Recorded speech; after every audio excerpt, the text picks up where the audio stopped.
لله الحمد لله رب العالمين وكفى والصلاة والسلام على أشرف المرسلين سيدنا ونبينا محمد وعلى آله وأصحابه أجمعين ومن سن سنته واهتدى بهديه إلى يوم الدين أما بعد فأعوذ بالله من الشيطان الرجيم بسم الله الرحمن الرحيم ادع إلى سبيل ربك بالحكمة والموعظة الحسنة وجادلهم بالتي هي أحسن صدق الله العظيم.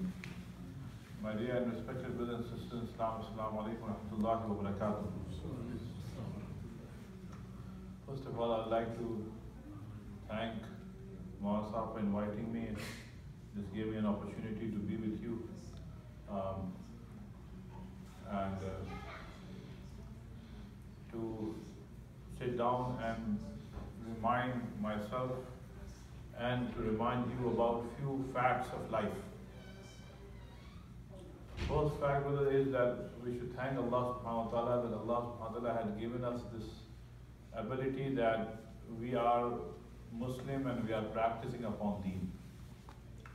It's a big blessing from Allah subhanahu wa ta'ala because in this time and age, whatever ability we get to practice upon deen, in whatever capacity, we should thank Allah subhanahu wa ta'ala for that. For you to come to the masjid, mashallah, for example, today, Maghrib, Saturday evening, to come to the masjid and to pray salah at a time when there are, millions of people who take Saturday night as an excuse to do many evil things. And they are very proud of their lifestyle. But in this time and age, when you take this step of coming to the masjid and being in the masjid, sitting and learning about deen, I think, my dear brothers and sisters, we should thank Allah subhanahu wa ta'ala because tawfiq comes from Allah subhanahu wa ta'ala. And Allah subhanahu wa ta'ala said that you should say, وَمَا تَوْفِيقِ إِلَّا بِاللَّهِ. This tawfiq, this ability that I have got is only from Allah subhanahu wa ta'ala. And عَلَيْهِ تَوَكَّلْتُ وَإِلَيْهِ أُنِيبُ. I have tawakkul upon Allah, I trust Allah. And to Him I'm going to get my heart connected to. So my heart should be connected with Allah subhanahu wa ta'ala. So first thing is that we should thank Allah subhanahu wa ta'ala that Allah has given us this ability to come to the masjid. Now brothers, after we come to the masjid, in spite of all the tawfiq that Allah subhanahu wa ta'ala has given to us, we have to understand that Iman is something that is always fluctuating. See, Iman is not a thing that stays still at a certain level, but either it goes down or it goes up. It's never still, right? When you do good deed, it increases. Allah subhanahu wa ta'ala says, وَيَزْدَادَ الَّذِينَ آمَنُوا إِيمَانًا. Ahle Iman do good deeds, so with every good deed it increases, right? And when you do bad deed, right, it just goes down. كَلَّا بَلْ رَانَ عَلَىٰ قُلُوبِهِمْ مَا كَانُوا يَكْسِبُونَ. So your heart gets rusted, and then the level of Iman goes down, right? So either it is increasing or decreasing. It is never at one point that you can say that, I have reached a level of Iman, it is going to stay there. It is not going to go down. So you cannot take it for granted. No, you have to keep on, watching our Iman. Okay? And it is so important to keep on watching on Iman that, when our Rasul sallallahu alaihi wasallam left this world, sallallahu alaihi wasallam, in Bukhari Sharif, there is a rawaya in which it says that a Sahabi will say to another Sahabi, right? He will say, Ta'al najlis nu'minu sa'atan. Nu'minu sa'atan. He said, brother, come, let's sit down and let's revive our Iman for a few minutes. Right? Nu'minu sa'atan, for a few minutes, let's talk about deen, let's talk about akhirah, let's talk about Quran, hadith. This way our Iman will increase. Right? And Sahaba knew it very well because they were the one who learned it from Rasulullah. They saw Quran being revealed to Rasulullah. And they saw that the barakat of wahi were there. Right? And so they witnessed that those barakat, those blessings of wahi. Right? This is why when they were coming back after the burial of Rasulullah sallallahu alaihi wasallam, Sahaba said that from that very day, that very moment, after the burial of Rasulullah sallallahu alaihi wasallam, when we came back home, we felt that our heart is different. Our hearts are different. You know, our heart doesn't have the same warmness of iman that like we used to have when Rasulullah sallallahu alaihi wasallam was alive. Why? Because the barakat of wahi are gone.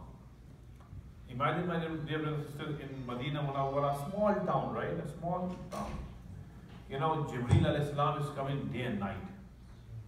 You know, he's coming with the messages of Allah subhanahu wa ta'ala, you know, one time, another time, sometime multiple times in a day. So there was this barakat of wahi coming upon Medina Munawwara, and all those people who were in Medina Munawwara, they were affected by it. Right? So this is why when, you know, I think Hafsa radiallahu anha said, when Sahaba were coming back after the burial of Rasulullah sallallahu alaihi wasallam, she said that Atabar anfusukum an tahuthu ala Rasulillahi sallallahu alaihi wasallam. She said that, do you guys feel good? Do you people feel good by pouring dust upon Rasulullah sallallahu alaihi wasallam not coming back? So she kind of vented her feeling that how were you able to throw dust on Rasulullah sallallahu alaihi wasallam? Because Sahaba were, I mean, for them that was the biggest grief of their life, to see Rasulullah sallallahu alaihi wasallam leaving. So after Rasulullah sallallahu alaihi wasallam left, Sahaba were directly concerned about, constantly concerned about the iman, right? And you know, this is also, brothers and sisters, barakah of Islam. That, you know, some of our most cherished scholars of all time, some of them, have been young people, very young people. And the thing is that older people didn't felt shy from learning from these young people, right? For example, in Medina Munawwara, there were 4 Abdullah, right? There were Abadila al-Arba, 4 Abdullahs. And these 4 Abdullah, 3 of them at least, were very young, right? So Abdullah ibn Masud, young. Abdullah ibn Abbas, young. Abdullah ibn Umar, young. And Abdullah ibn Abdul As was a little bit older than these 3, but still young. But these 3 out of 4, Ibn Masud, Ibn Abbas, Ibn Umar, they were young people. You know, that at age of Abdullah ibn Masud at the time of Rasulullah's demise, well, Wallahu Alam, it was between 13 to 15, or maybe 16 maximum. And same with Abdullah ibn Abbas, right? But, you know, one time Rasulullah sallallahu, now this is for our youngsters as well as all of us actually, that, you know, because in Urdu we say, khidmat se azmat. If you want glory for yourself, you have to serve Ahlullah. Okay? I'll give you this example. Many years ago, in 1996, one of our great teacher, Mufti Taqwa Ismaili Sahab, came at our invitation to Jama Masjid in 96. So he is the teacher of our teachers. He is one of the greatest scholars of this time.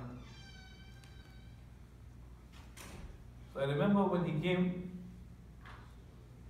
I had to go to Miami for some reason, but I came back right away. But his flight had landed and he was in Jama Masjid. I had never met him.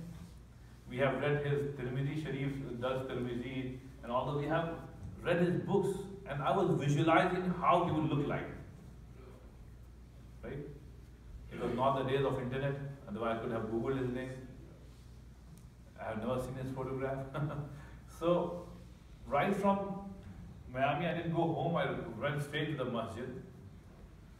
And again, in my head, I had a picture of, big person, huge person, you know.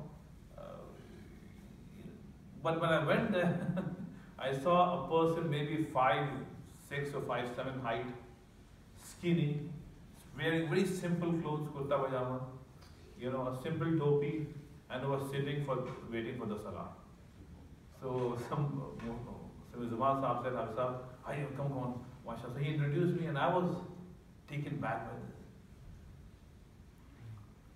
But because he had served Hadith, Quran, so it is our Islamic culture to kiss the hand of such ulamas who have spent hours, countless hours writing the Hadith of Rasulullah.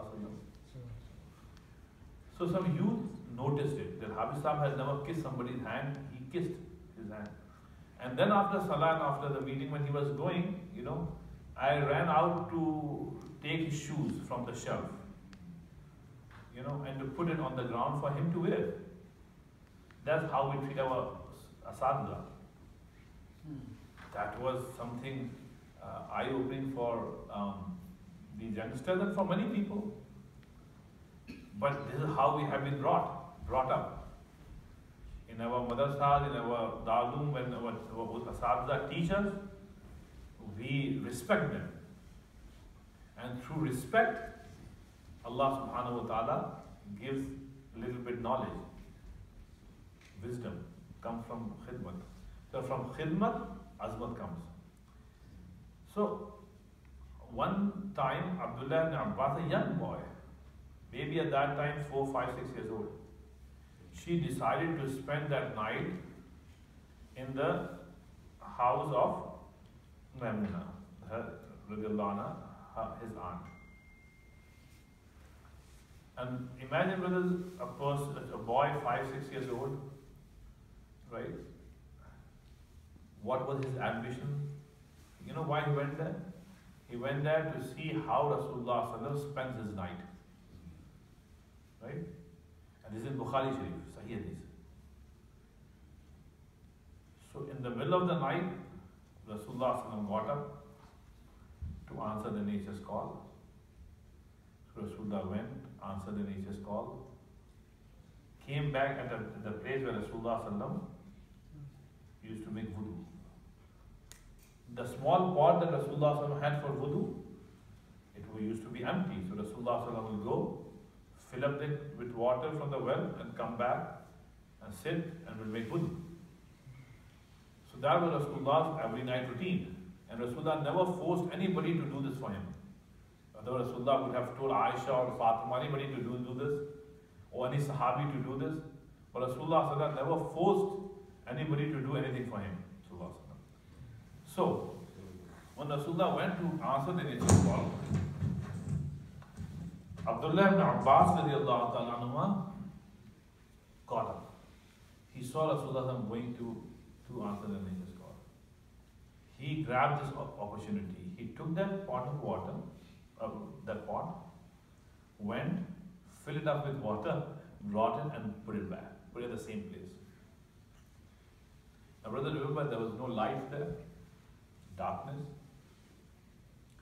So Rasulullah came back, and in that darkness Rasulullah reached out for the pot.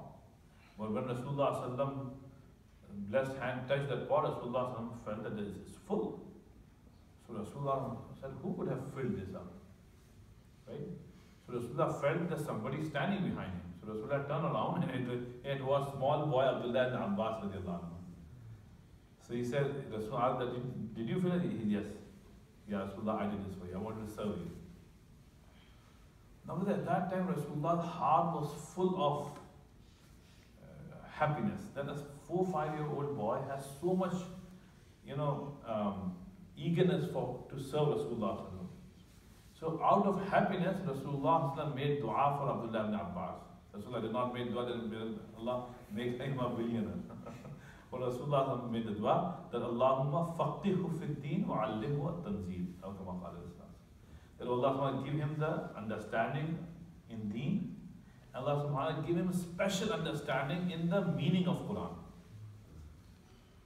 Right? Give him special understanding of in the meaning of Quran. Now, 6-year-old boy got this dua in the middle of the night.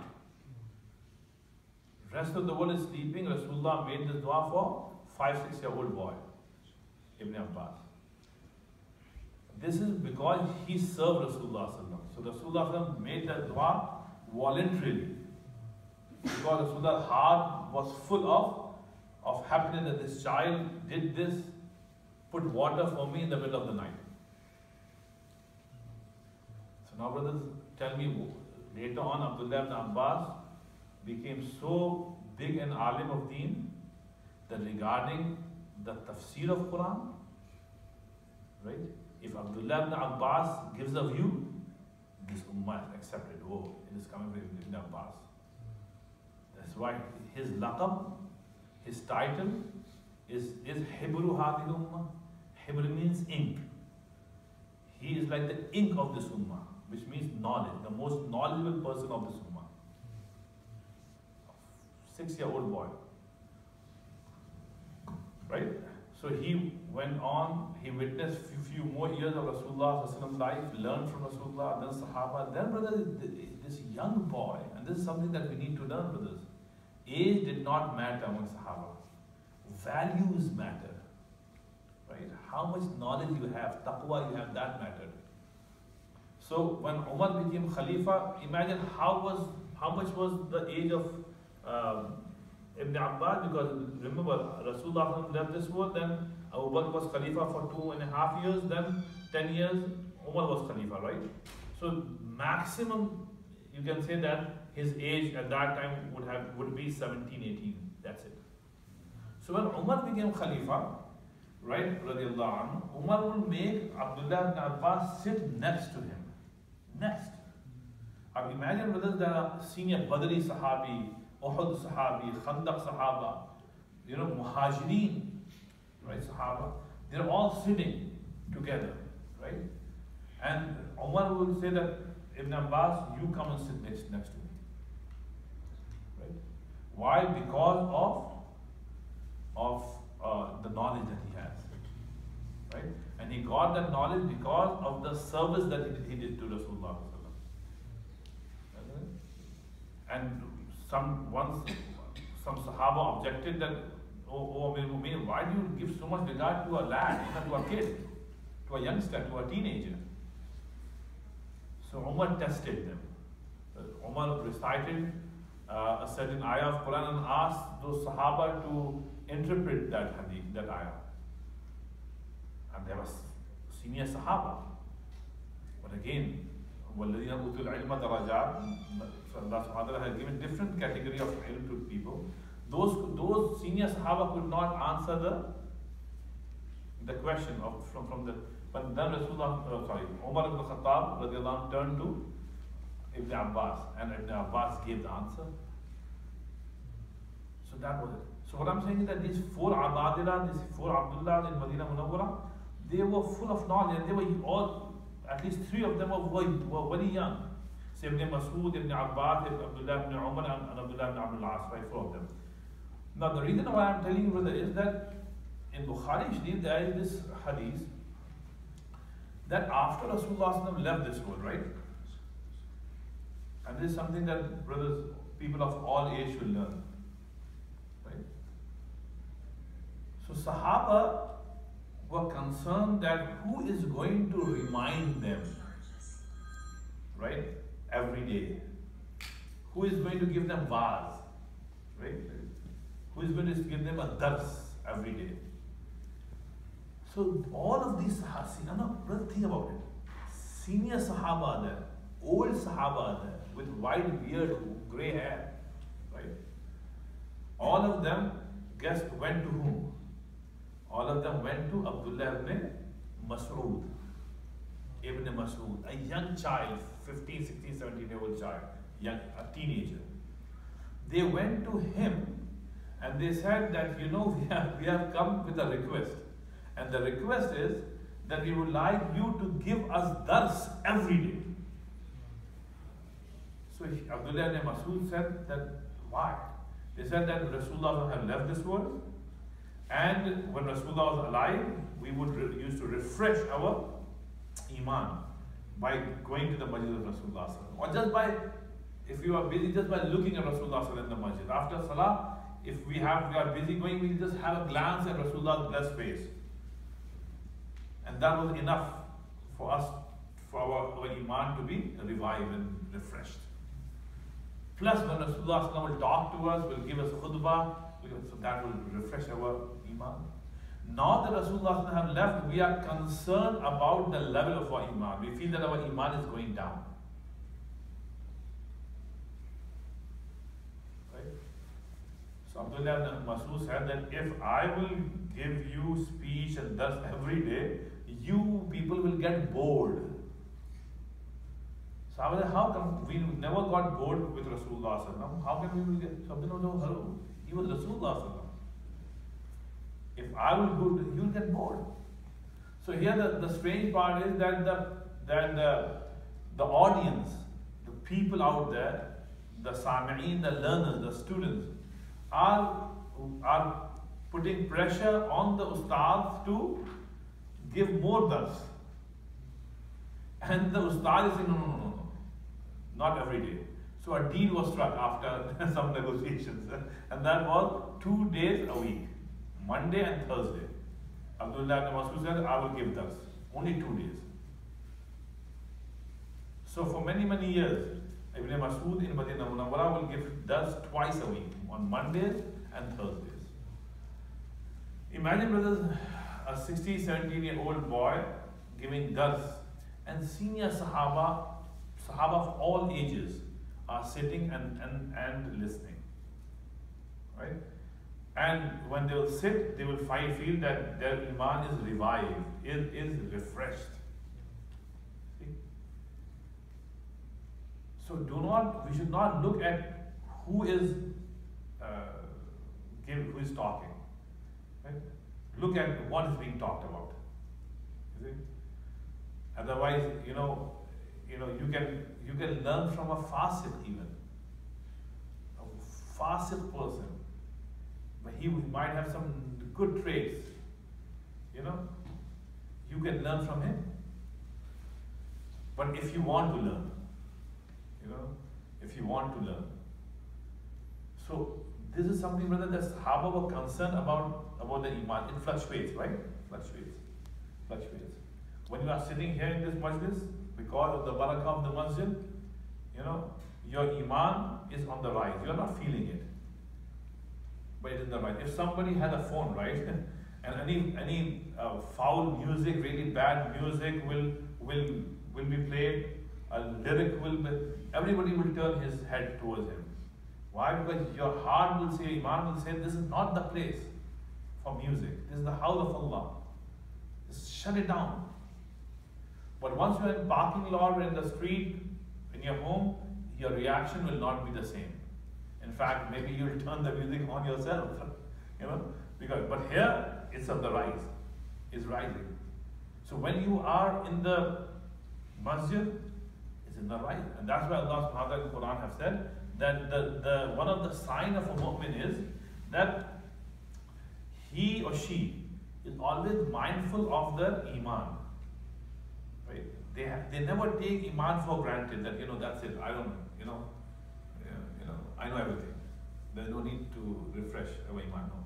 So Allah in Quran says, second ayah of Surah Anfal. Allah said, "Innamal mu'minuna," and brother, I would request, if you are interested, always go back. When you hear some ayah, right? You note it in your head, and sometime open these tafasir in English, easy English or Urdu, whatever, or Bengali, Zuban, or whatever it is, right? Read it. Right? You'll find that these ayah that I'm talking to you about, scholars have written a lot about it. Like in Ma'arif al-Quran, Mufti Shiriza have written, I don't know how many pages on that. Just check it out. So the ayah is second ayah of Surah Anfal. Second ayah. Anfal is in the 9th juz. So Allah subhanahu wa ta'ala said, "Innamal mu'minun." Those are the true believers. Alladhina idha dhukirallah wajilat qulubuhum. Then whenever the name of Allah is taken, their hearts start trembling with fear. And now look here. وَإِذَا تُلِيَتْ عَلَيْهِمْ آيَاتُهُ زَادَتْهُمْ إِيمَانًا. And whenever the greatness of Allah, in whatever way, greatness of Allah is mentioned, then Iman increases. Look here, Iman is increasing. How? Because you are listening to the talk of the greatness of Allah subhanahu wa ta'ala. So Zadathum Imana. So among mu'mineen, Allah is saying you are a mu'min, right? Allah is saying, well, Allah is not saying kafirin or munafiqeen, no, mu'mineen.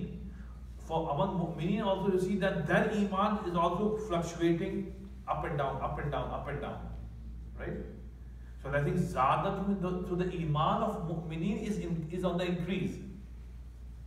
When they are hearing the talk of Allah's greatness. And then وَعَلَىٰ رَبِّهِمْ يَتَوَكَّلُونَ. And as your Iman grows, so does your tawakkul, your trust upon Allah subhanahu wa ta'ala. And when you have that trust of Allah, الَّذِينَ يُقِيمُونَ الصَّلَاةَ.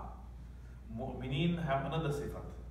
And that sifat, brothers and sisters, is that wherever you go, whichever community you move to, right? You are a source of the establishment of salah in that community. No matter where you go, you know, if there is no musalla, you will start a musalla. If there is a masjid, you will join that masjid. Right? And you take part in making sure that the salah is established there. You come to the Imam, say, Imam, tell me, how can I help the masjid? How can I bring more people? What are the programs of the masjid? I want to help. Just tell me what to do. That is alladhina yuqimuna salah.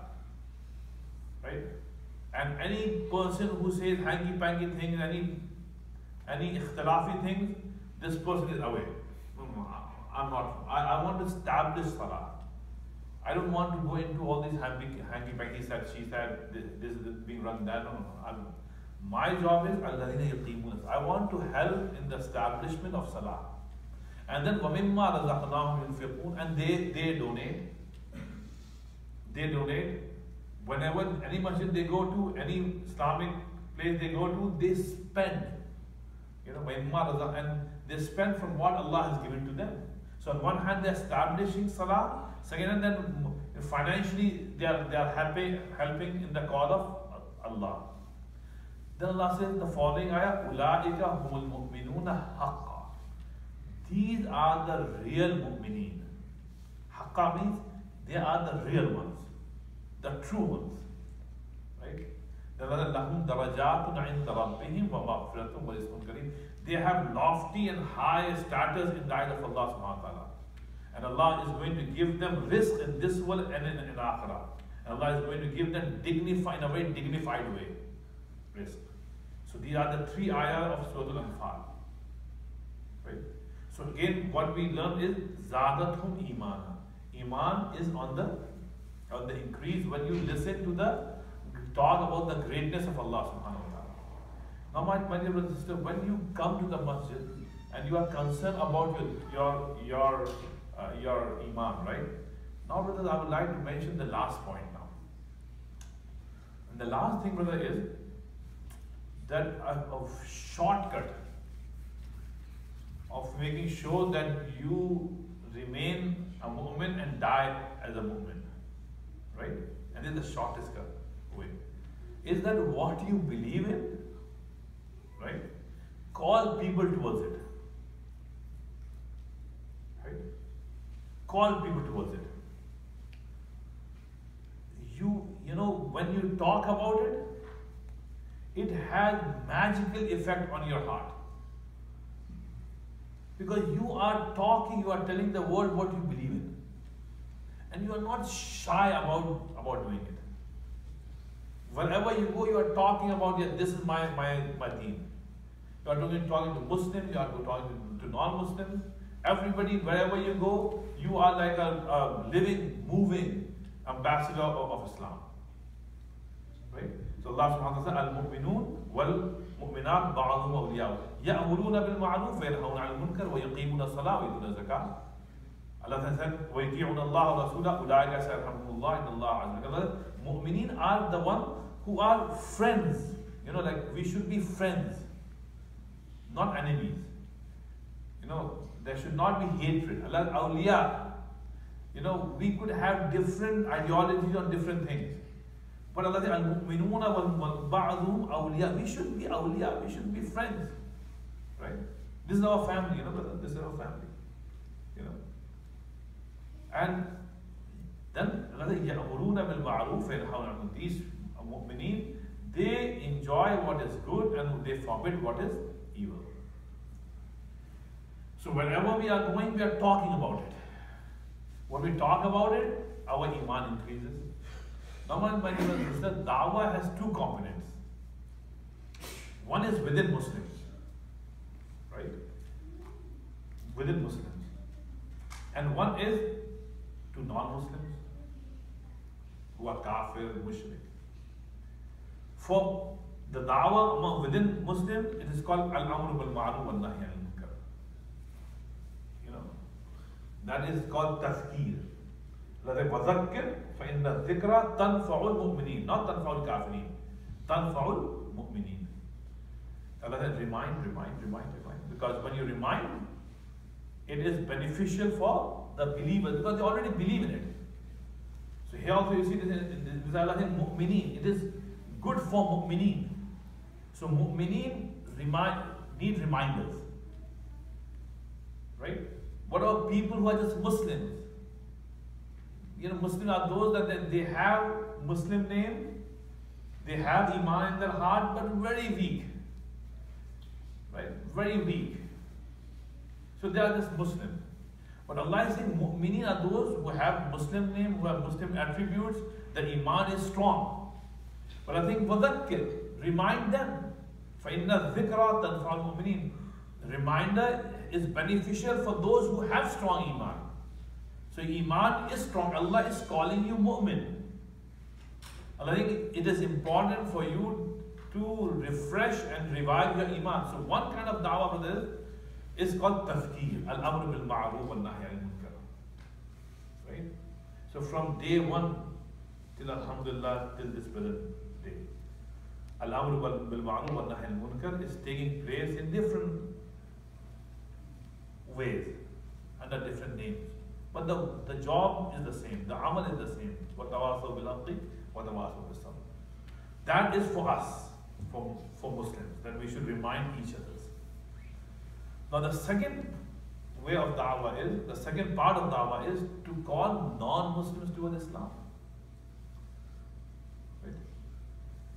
Now, that is da'wah that Rasulullah said, فَلْيُبَلِّغُ الشَّاهِدُ الْغَائِبُ. Everybody who had received this message should go and deliver this to those who have never heard about it, who have never received the message of Islam. I'll give you a survey. On January 31st, right? CNN had a big article on their homepage, and I just went on that. But that was an eye-opener, at least for me. That article said that CNN and I think Pew, these two agencies got together and they did a survey US-wide. And the result of the survey was that they said that 57% of the Americans know nothing about Islam or very little about Islam. Nothing or very little about Islam. 57%. You can check it. And it says that 26% of the Americans say that we know a little bit, somewhat about Islam. Or I know few Muslims, few Muslims. So 57% of them nearly said we don't know nothing about Islam. 57. 26%, well, I have my friend, my colleague, person at work, in my school, college. I know few Muslims. So it's not that they are alien to me. I know them. But my brothers and sisters, if 56 and 27, if you join together, it's nearly 90% of the Americans do not know anything about Islam. So what happens is when they don't know us, they fear us. And when they know us, they start loving us. You see? They start loving us. The thing is that Al-Amr bil Ma'ruf among Muslims, very important. But since we are living in this country, to reach out to them in your own capacity, that is important. Rasulullah did both. If Rasulullah would not have done dawah to the world, you and I would not have been Muslim. But right now, brother, in the present situation in this country, it is very, very important that we do both. If you are not doing al-amr bil ma'ruf wa nahy anil munkar, you are not safeguarding your iman. Right? And if you are not calling non-Muslims towards Islam, people of other faiths towards Islam, you are doing disservice to them and to your existence here. Let me tell you one quick incident. At Jam Masjid, right, brother? Every Wednesday we have open house for many, many years. You know, many incidents happen, but right now I'm thinking about one particular one. 2 years ago, maybe 2.5 years ago, we had a dinner, interfaith dinner. So we invited whoever we can from neighboring areas of the Masjid, neighborhood. So the dinner started after Maghrib in our school cafeteria. And we are making presentations, and I feel that, people are not even smiling. And the more jokes I'm cracking, they are, feeling a little bit comfortable, but they are not that comfortable, except for few. Well, they ate, and then we opened up for question answering. One woman, brother, I remember, she got up and she said something which was very, very phenomenal for us. She said that before coming here to the mosque first time, she said, this is my first time. She said, I have been living on the other side of the masjid. There is this neighborhood where old people live. She said, for 26 years I have been living there. 26 years. She said, each time I will see this mosque and I will pass it, and she said, no offense please. She said, I would think that this is another office of Osama bin Laden. She said that, openly said. And she said, first time I had heard what you guys are saying, it's like music to my ears. And she said, I never believed that you guys believe in Jesus, you believe in blah, blah, blah, all that. And we were condemning terrorism, so she said, well, I never thought that you people are condemned. I thought that you are the leaders in terrorism. Then by that time, Isha Salah had taken place. We did not go there because the hall was full. But that, our housemans have locked the masjid, he went home because it was late at night.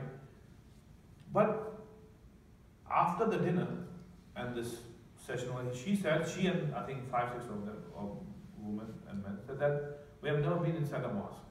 Never. Can you open the mosque and let us in? I said, yes, you can come. He came. I had few students, hip students, I said, you know what? Come with us. When we opened the lights, they saw the masjid for the first time. They were looking up. We gave them a tour of the masjid. And then this group said that, can you demonstrate to us how you worship God? So I asked one of the students to pray 2 rakats of salah, nafil salah. He prayed, we observed. And we explained to them what is qiyam, what is ruku, what is sajda, what is jalsa. They observed. And then she remarked. And she said, I think this is the most natural and peaceful way of worshipping God. She said that. And when she came, she was full of, hatred towards us. When she left as a friend of ours. And then few days after that, she came again. This time with her husband. And she said, I work in Publix bakery. Each night when we close, we have so much bread left over. Cakes, biscuits, which we never use the next day. So I was thinking, since you guys are so nice, she was kind of calling us nice people. I said, well, she said, I would like to bring this 5 days a week to your mosque, and I will bring it at 6 o'clock in the morning.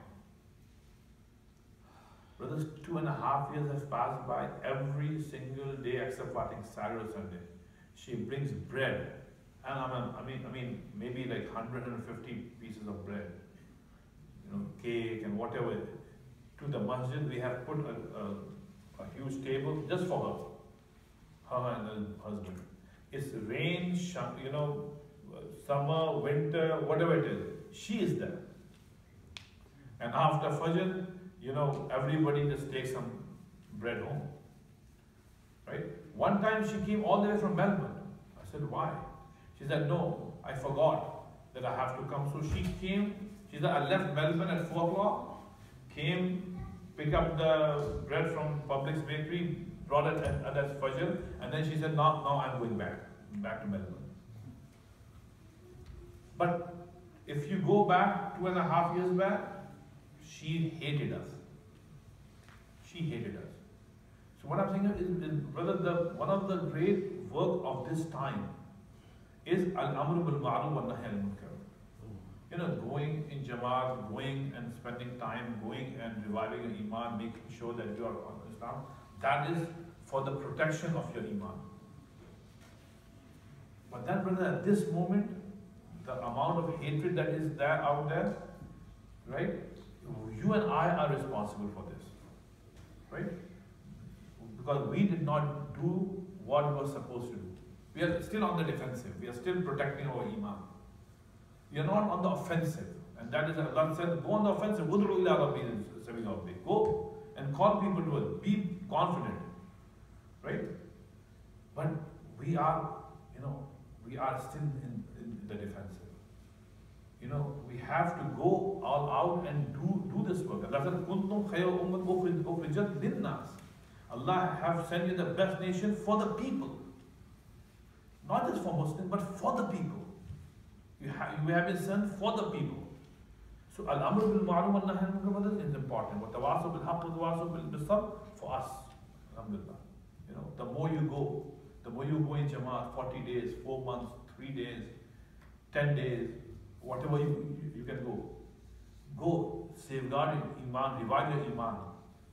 Be steadfast on iman, right? That is important.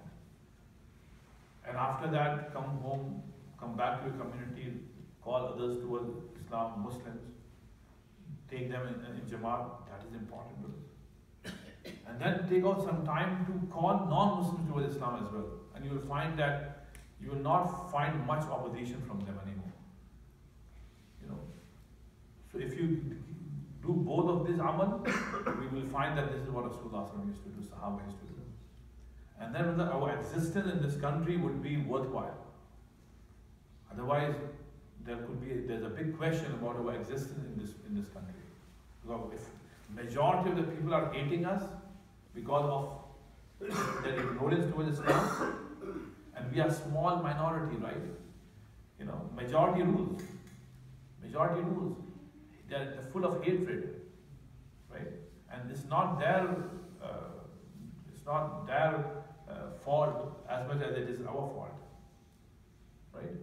So I would like to conclude, brother, by saying that we should keep on working on our iman, keep on consolidating our iman through al-amru bil ma'ruf wa nahy anil munkar, through coming to the masjid. And one more thing, brothers, quickly before I forget, have your link with an alim.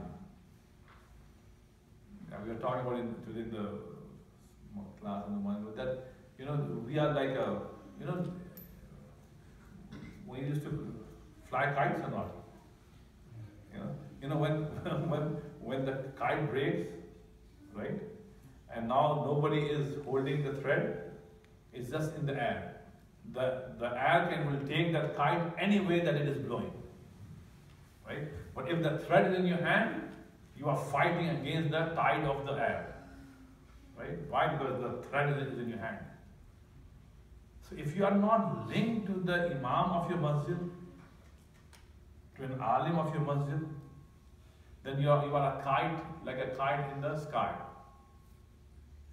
You know, this world, this culture can take you anywhere. It can take you. But if you are linked with the Imam of your masjid, under his guidance, you are, making decisions of your life,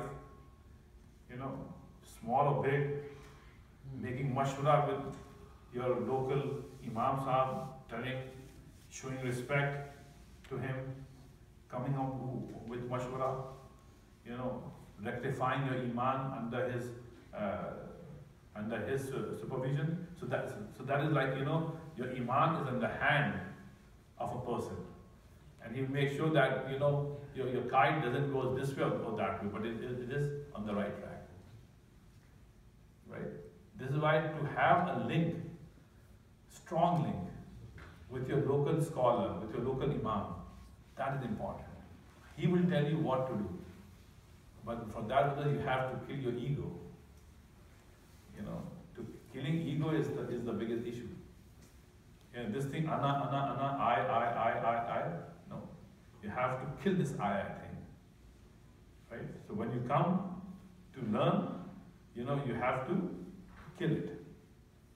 Right? So may Allah subhanahu wa ta'ala help me understand this. Again, thank you for calling me, and I think it was a pleasure being here. And may Allah subhanahu wa ta'ala bless all of us. Let's make dua, inshallah. اللهم صل وسلم على سيدنا محمد وعلى آله وسلم. اللهم سلام تبارك ربنا وتعالى يا ذا الجلال والإكرام. Ya Allah subhanahu wa ta'ala, accept our gathering. Ya Allah subhanahu wa ta'ala, give us strong iman. Ya Allah subhanahu wa ta'ala, give us the love of Rasulullah sallallahu alaihi wasallam. Ya Allah subhanahu wa ta'ala, enable us to keep on learning the ilm of the Quran and Hadith. And Ya Allah subhanahu wa ta'ala, make this masjid a source of hidayah for thousands of people. Allah subhanahu wa ta'ala, bless the musallis of this masjid. Bless the Imam Sahib of this masjid. Bless all those brothers who are helping in the running of this masjid. And Allah subhanahu wa ta'ala include us all among those who are the true believers. And Allah subhanahu wa ta'ala forgive our parents. Allah subhanahu wa ta'ala raise their status in Jannah. Allah subhanahu wa ta'ala make our children strong Muslims. Protect their iman from kufr and shirk. And Allah subhanahu wa ta'ala give us halal rizq and protect us from haram rizq. And Allah subhanahu wa ta'ala, when we die, give us the taqwa iman.